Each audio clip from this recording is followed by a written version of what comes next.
This week on Music Worth Buying, we're going to be talking about Postcards from Paradise from Ringo Starr. And Let the Good Times Roll by J.D. McPherson.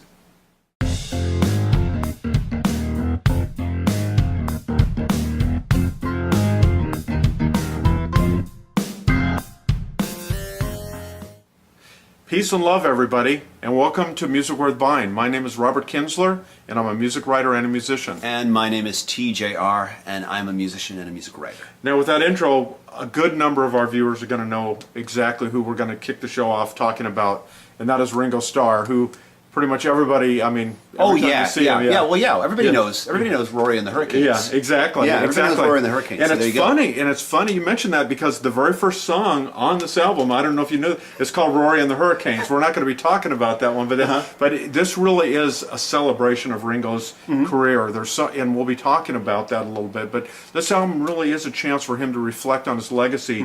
Believe it or not, Ringo's going to be 75 this year, which is, he's like eternally youthful. He sounds great on this album. He looks great. His drumming is fantastic. And one of the things that, everybody, if he had done nothing else in his career but been the drummer for the Beatles, his legacy would be solid. I mean, hands down. But, he's been a producer. He's been an actor, a writer, a photographer. He produced this album. And then he's also a really good singer-songwriter that doesn't get enough accolades for his talents in those areas. And on this album, I think a lot of those skills that he has, a lot of those gifts that he has, they really are showcased. And that's one of the things I do love about Postcards from Paradise. Just a great album. So before we talk more about the album, let's talk a little bit. Let's hear a little bit about from "You Bring the Party Down," which is the second song after "Rory and the Hurricanes." Okay, check it out. Yeah. Then I realized some people are good, some people are bad, some people are crazy, and some are still so sad. When you're in town, you bring the party down. All right, first listen from me. Really good song in my opinion, and great guitar solo from Steve Lukather. Also well known for Toto. Yeah. And Michael Jackson's Thriller. Yeah, and a number of other albums too. Yeah. Very straightforward lyrics. He's obviously talking about somebody he knows, but he's smart enough not to say who he's talking about specifically. But also, the lyrics are, I think, well written enough that if you're listening to this song, the whole idea of somebody when you're around, you bring the party down. We've all experienced someone like that. So anybody can easily relate it to their own experience if they want to when they're listening to it. Yeah, a good point. Yeah, and this is one of several songs where he brings on, and this primarily he's featuring members of his all-star band as the band on the album. But in this case, Ringo and Steve co-wrote the song, crafted it together. Ringo sings lead vocals, does drumming and some neat percussion on top of that, which really gives it another additional element. And then Steve Lukather is playing obviously all the guitars and stuff. But a neat song. And in the next song we'll hear in a few minutes, I'll talk about that. Has a little bit of a different story. We'll talk very briefly about the CD. It comes in a standard jewel case. Like you were saying, the CD itself is kind of neat. It has almost like the appearance of a wall or something on it. Kind of neat.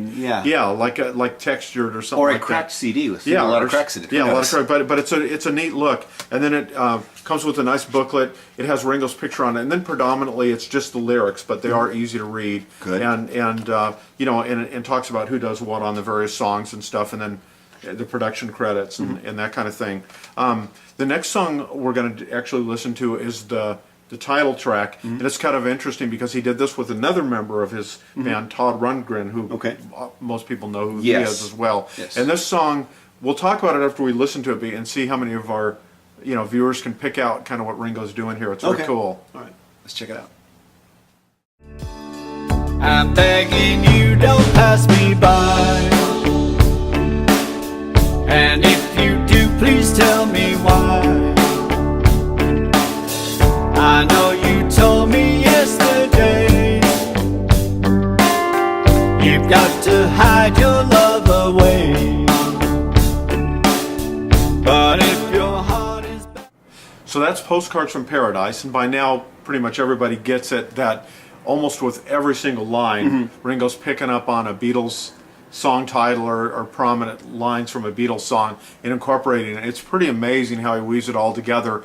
It's kind of neat. It's almost like trivia or something. Beatles trivia, like, oh yeah, I get that. How many can you spot? Yeah, how many can do you recognize? spot? But it also works as a song too, I think. Yes, and I think it's a fun and clever song.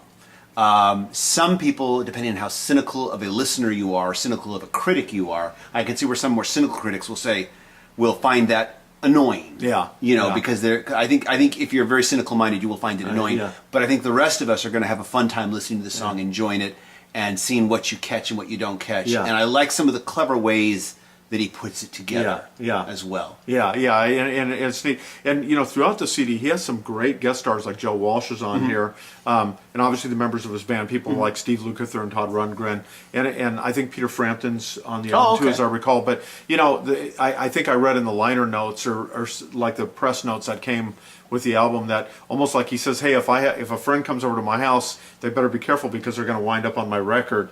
And it has that kind of sense of fun and like you can see he's enjoying the sheer ability that he's still making records at this level with people he really cares about. He's surrounding himself with these legendary rock and roll Hall of Famers, and it's great. And I can't say enough great things that it's great that Ringo's still making records and stuff. It is. And I've only heard these two songs. This is the first I've heard. But from what I've heard, this sounds like it's a fun album to listen to. It definitely is. These songs are fun. If the rest of the album is like this, then I'm guessing this is a very fun album. Yeah, and other songs, he picks up on reggae or Caribbean music. He blends different things in there, and I think he does that very well. Cool. So now, what did you bring in today? Yes, well, I have. Speaking of music that I think is very fun, I have the second album by J.D. McPherson. It's called Let the Good Times Roll. And I've not heard his first album. This is my first exposure to him. This is on Rounder Records.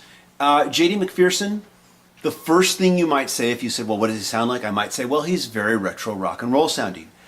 But that's kind of, what's the word for it? Too generic a label to give. Let's listen to some of this here and see what you think. Okay. There's definitely this very, late 50s, early mid-century, mid-century rock and roll sound, late 50s, early 60s.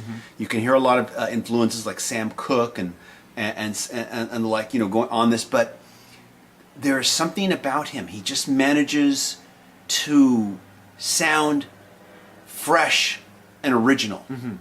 And so let's listen to it and we'll see what we think here. Great. Here we go. Everybody talk about the all-American, knocking down walls like a bombardier again, hair falling down like a razor blade, breaking every heart by the way she played. Everybody talking about the all-American. Everybody talking about the all-American. First listen, I just love that. It takes me back to like, like you're saying, to the 50s, kind of that early rock and roll, but with a real soulful element to it. That's what I like about it, because it's like you hear, like you're saying, the Otis Redding or the Sam Cooke. You hear that, but you also are getting kind of some of the Chuck Berry kind of chord patterns or something like that, and he's mixed those together very effectively or something like that. When I first heard this song, and I didn't have access at that point to the lyrics, which are included, or the credits, I almost thought to myself, is this a Little Richard song that I've never heard before? Yeah. Because I think he sings a lot like Little Richard on this particular song. Yeah, he does. Yeah. But here's what really got me about this album as I listened to it. What I was trying to get at earlier was, yes, it's retro rock and roll, but when I listen to it, I feel like I'm listening to this kind of rock and roll for the very first time. Yeah. It feels that original to me, that fresh to me, that I almost forget that I ever listened to any music from that era previously, and I feel like I'm hearing this blast.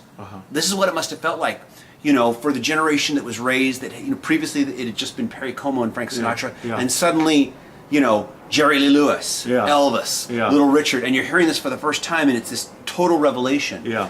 And I think more than anybody else, he's come the closest to really just making me feel like I'm experiencing this genre for the first time. You know, if that makes sense. Yeah, no, it does. And I think I'd have to hear more of it, but based on just, like I said, just this first listen, I was very impressed. And I see what you're saying, why you're very excited about the album. Yeah. Now, packaging-wise, this comes in a mini vinyl gatefold here. And picture of the band there on the back, and a bear on the front. I'm not sure why there's a bear. I don't know haven't been able either. to figure that out. And of course, and then some knees on the interior. We get a picture of some knees. Anyway, this is obviously a close-up of this. Yeah. So there we go. And there's some humor to that, I'm sure. Yeah. And of course, here's the booklet, and we get more of the bear. And then we get lyrics and credits, and it is all very easy to read as well. So a few photos as well. Maybe just one photo, actually. And then lyrics, which is great to have. And so, yeah, not much more I can say about this. You know, so let's listen to another track. Okay, that works for me. Here we go. Or do you bay like a hound sleeping down in the cold? Do you scream like a lamb being dragged from the fold?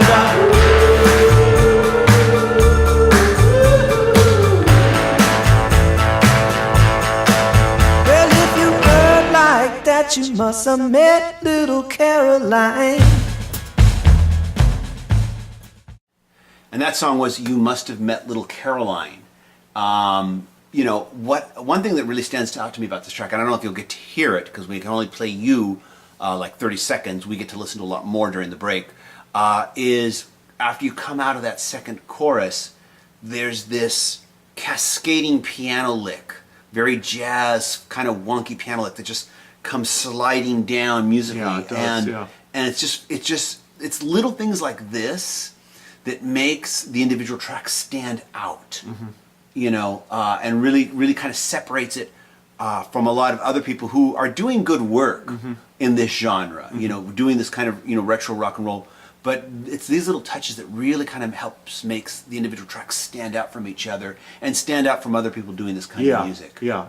No, this is of people doing something like this. This is the most impressive thing I think I've heard since like Vintage Trouble, who I'm a big fan of. Yeah, and I me think too. they do it very well. Where if you were not familiar with some of those great artists in the '60s and stuff, and heard Vintage Trouble, I think it would still appeal to you because the energy and the authenticity and just the power in their songs and the musical performance, and that's what I'm getting here. I see, especially when I got to listen a little more, and I definitely want to play this album and give it some time. I think it's I can see why you're excited by it. And when you mentioned Vintage Trouble, and just like Vintage Trouble, when I heard Vintage Trouble, this is probably not a band. I don't think any artist since Vintage Trouble has made me react to where after I hear the album, I'm thinking to myself, wow, I can't wait to hear what they sound like live. Yeah. Not every album I listen to does that to me. I may like the album, but it doesn't make me think, gosh, I'm betting these guys are great live. Yeah. Vintage Trouble did that for me, and so does this album. Yeah, exactly. Yeah, it'd be fun to see him in a club. Yeah. I mean, no doubt about that. Absolutely. Yeah. Well, hey, thanks for bringing that in. And that's J.D. McPherson, right? J.D. McPherson, J.D. McPherson. And let the good times roll. And thanks for bringing in Ringo. Ringo Starr. Hey, can't go wrong. Yeah. Okay. So until next time, we want to thank you so much for watching. Please subscribe to the channel, and thank you for sharing the show with your friends on social media. My name's TJR. You can check out my music at tjrmusic.com. Drop in your email address at my website. I'll send you some links for some free MP3s, and you can check out my solo reviews here at the channel. And my name is Robert Kinsler, and you can read my work pretty much everywhere, right? No, not everywhere, but you can read it at Almost everywhere. At ocregister.com, musicnewsnashville.com, and of course at musicworthbuying.com right here. Didn't you leave one out? Well, desertstarweekly.com. There we go. Yeah, you're everywhere. I don't want there to we go. say, don't want to say too much. It's all good. It's all good. So thank you, everybody. Peace and love. Peace and love, everybody. Talk to you soon. Bye.